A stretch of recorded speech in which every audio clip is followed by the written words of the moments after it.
This morning, the chairman of the Rajya Sabha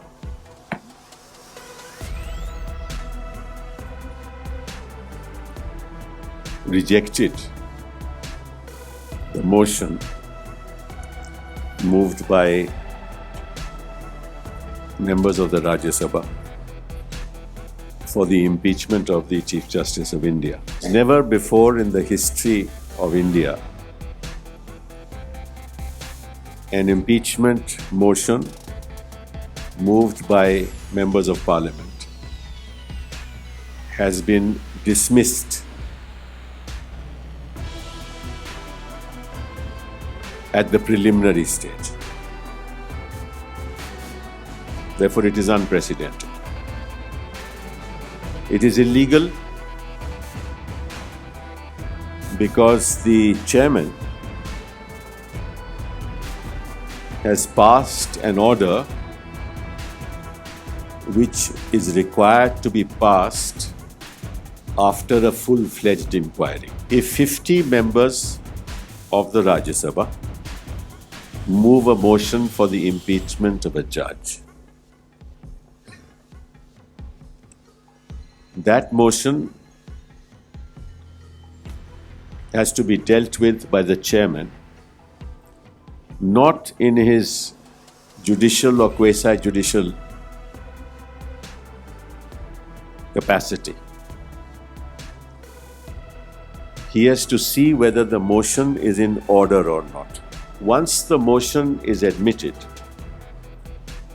then under the Judicial Judges Inquiry Act of 1968, the motion is sent to a panel of three. One sitting Chief Justice of a High Court, Judge of a Supreme Court, and a legal newman. Then a full hearing in the sense that evidence is led, documents are submitted, witnesses are called,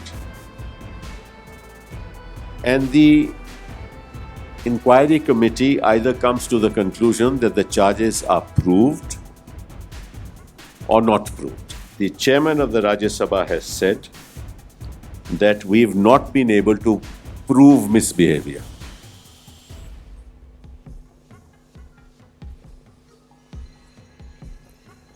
He says the prefix proved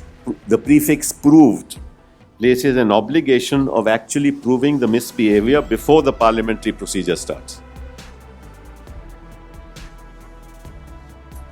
How can something be proved before it is proved?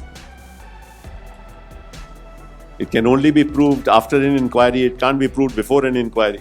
The procedure requires him to consult the Chief Justice of India before he admits the motion. Now, he can't consult the Chief Justice of India, obviously.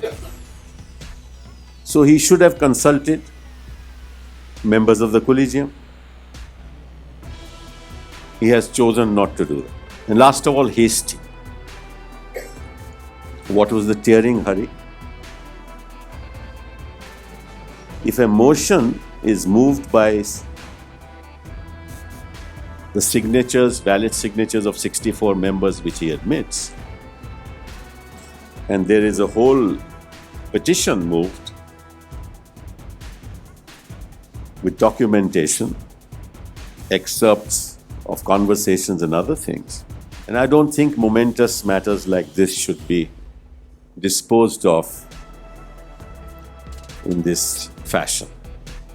Remember, it is our privilege to move the motion. He also says, and very interestingly, he says he need not weigh the pros and cons to find a prima facie case. But apart from dealing with the prima facie case, he's given a finding. If he can't weigh the pros or cons for a prima facie case, how can he give a finding? It seems to us that this government